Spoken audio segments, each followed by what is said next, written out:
সুপ্রিয় দর্শক, আজ সুপ্রিম কোর্টে ছিল বহু প্রতীক্ষিত 26,000 চাকরি বাতিল মামলার শুনানি। আর এই শুনানিতে সুপ্রিম কোর্টে দাঁড়িয়ে কেন্দ্রীয় তদন্তকারী সংস্থার সিবিআই আধিকারিকরা 26,000 চাকরি বাতিলের দাবিতেই সিলমোহর দিল। অর্থাৎ সুপ্রিম কোর্টে দাঁড়িয়ে পরিষ্কার জানিয়ে দিল যে কলকাতা হাইকোর্টের নির্দেশই বহাল রাখা হোক, অর্থাৎ 26,000 চাকরি বাতিল করা হোক।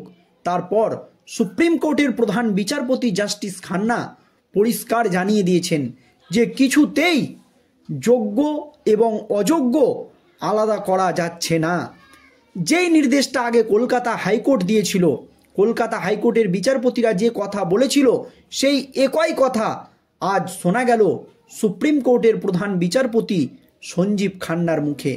কলকাতা হাইকোর্ট পরিষ্কার জানিয়ে দিয়েছিল যে এই নিয়োগ প্রক্রিয়াটা প্রথম থেকেই দুর্নীতিযুক্ত। বারবার এসএসসি, রাজ্য, মধ্যশিক্ষা পর্ষদ, কেন্দ্রীয় তদন্তকারী সংস্থার সিবিআই আধিকারিকদের কাছে যোগ্য এবং অযোগ্যদের তালিকা চাওয়া হয়েছে, কিন্তু কেউই যোগ্য এবং অযোগ্যদের তালিকা হাইকোর্টে দিতে পারেনি। সেই জন্যই কিন্তু কলকাতা হাইকোর্টের বিচারপতিরা বাধ্য হয়ে 26,000 চাকরি বাতিল করে দিয়েছিল। আর শেষ পর্যন্ত কলকাতা হাইকোর্টের নির্দেশেই সিলমোহর। কি জানিয়েছেন প্রধান বিচারপতি দর্শক, বিস্তারিত শুনুন। 26,000 চাকরি বাতিল সংক্রান্ত মামলায় আসল ওএমআর সিট না থাকার সমস্যার কথা তুলে ধরেন সুপ্রিম কোর্টের প্রধান বিচারপতি জাস্টিস খান্না শুনানির শুরুতেই। তিনি জানান, আসল তথ্য জানা প্রায় অসম্ভব হয়ে দাঁড়িয়েছে। সেক্ষেত্রে আদালত কি করতে পারে তা নিয়ে প্রশ্ন সুপ্রিম কোর্টের প্রধান বিচারপতি জাস্টিস খান্নার। তখন রাজ্য এসএসসির নিয়োগ প্রক্রিয়ায় ব্যাপক দুর্নীতি করেছে বলে মনে করেছে কেন্দ্রীয় তদন্তকারী সংস্থার সিবিআই আধিকারিকরা। রাজ্য এই এসএসসিতে শিক্ষক শিক্ষিকা নিয়োগের ক্ষেত্রে এরা কিন্তু ব্যাপক দুর্নীতি করেছে, একথা পরিষ্কার সুপ্রিম কোর্টের প্রধান বিচারপতি জাস্টিস খান্নাকে জানিয়ে দেয় সিবিআই। সোমবার সুপ্রিম কোর্টের প্রধান বিচারপতি খান্নার এজলাসে একথা সিবিআইয়ের আইনজীবী বলেন। 26,000 চাকরি বাতিল মামলায় হাইকোর্টের রায়কেই সমর্থন করছে তদন্তকারী সংস্থা। কিছুতেই যোগ্য অযোগ্য পৃথক করা সম্ভব নয়। অবশেষে 26,000 চাকরি বাতিলের যে রায় কলকাতা হাইকোর্ট দিয়েছিল সেই রায়কেই সিলমোহর দিয়েছে সিবিআই। সোমবার এই মামলায় প্রধান বিচারপতি সিবিআইয়ের বক্তব্য জানতে চান। তখন কেন্দ্রীয় তদন্তকারী সংস্থার আইনজীবী বলেন, নিয়োগে ব্যাপক দুর্নীতি হয়েছে, সাদা খাতা জমা দিয়ে চাকরি হয়েছে। হাইকোর্টের রায় যথার্থ, ওই রায়ই বহাল রাখা হোক, অর্থাৎ 26,000 চাকরি বাতিল করা হোক। সিবিআইয়ের বক্তব্য শোনার পর প্রধান বিচারপতি খান্না জানান, সমস্যা হলো আসল ওএমআর সিট নেই। সেক্ষেত্রে কোন ওএমআর সিটকে আসল বলে ধরে নেওয়া হবে তা নিয়ে প্রশ্ন তোলেন প্রধান বিচারপতি।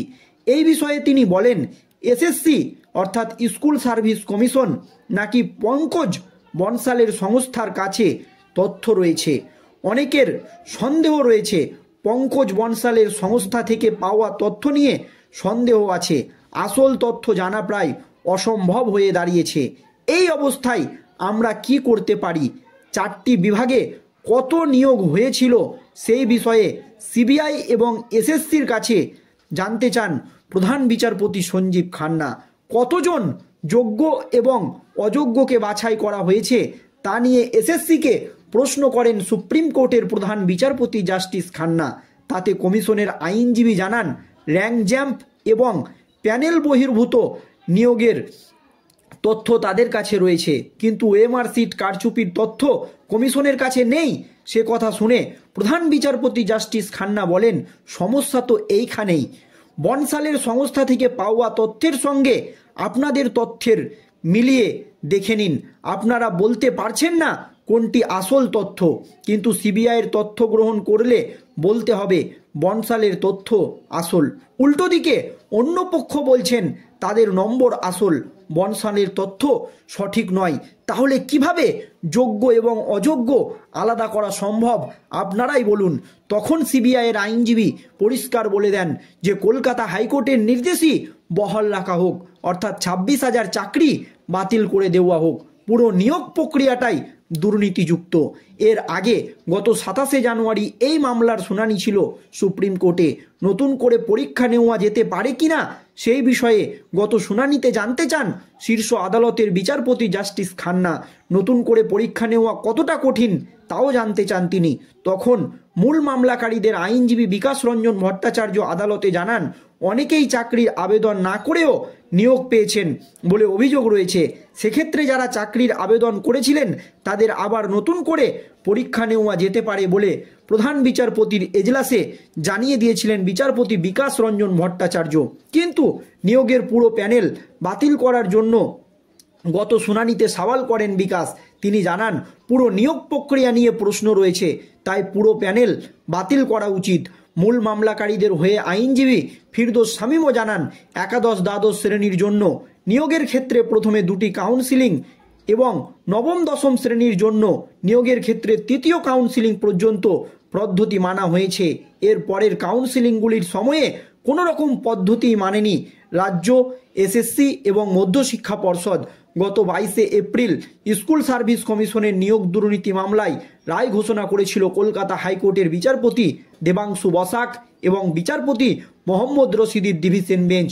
2016 সালের নিয়োগ প্রক্রিয়া বাতিল ঘোষণা করে তার ফলে চাকরি যায় 25,753 জনের। যারা মেয়াদ উত্তীর্ণ প্যানেলে চাকরি পেয়েছিলেন, যারা সাদা খাতা জমা দিয়ে চাকরি পেয়েছিলেন, তাদের বেতন ফেরত দেওয়ার নির্দেশ দেওয়া হয়। 4 সপ্তাহের মধ্যে 12% হারে সুদ সহ বেতন ফেরত দিতে বলা হয় চাকরি প্রাপকদের। হাইকোর্টের নির্দেশকে চ্যালেঞ্জ করে সুপ্রিম কোর্টে গিয়েছিল রাজ্য সরকার। পৃথকভাবে মামলা করে রাজ্যের শিক্ষা দপ্তর, এসএসসি এবং মধ্যশিক্ষা পর্ষদ। তারপর সুপ্রিম কোর্টে দফায় দফায় মামলা করেন হাইকোর্টের নির্দেশে চাকরিহারাদের কয়েকজন। গত 7ই মে সুপ্রিম কোর্টের তৎকালীন প্রধান বিচারপতি DY চন্দ্রচূড়ের বেঞ্চ চাকরি বাতিলের মামলায় অন্তর্বর্তী স্থগিতাদেশ দেয়। এক্ষেত্রে সেই সময় শীর্ষ আদালতের যুক্তি ছিল, যদি যোগ্য এবং অযোগ্য আলাদা করা সম্ভব হয় তাহলে গোটা প্যানেল বাতিল করা ন্যায্য হবে না। এই যুক্তি ছিল সুপ্রিম কোর্টের তৎকালীন প্রধান বিচারপতি DY চন্দ্রচূড়ের। আর আজ জাস্টিস খান্না পরিষ্কার জানিয়ে দিলেন যে কিছুতেই যোগ্য এবং অযোগ্য আলাদা করা যাচ্ছে না এবং সিবিআই বলে দিল কলকাতা হাইকোর্টের নির্দেশই বহাল রাখা হোক। অর্থাৎ 26,000 চাকরি বাতিলের মামলার যে রায় দিয়েছিল হাইকোর্ট, সেই রায়েই সিলমোহর দোক সুপ্রিম কোর্ট। এখন কি রায় দেয় জাস্টিস খান্না শেষ পর্যন্ত সেই দিকে নজর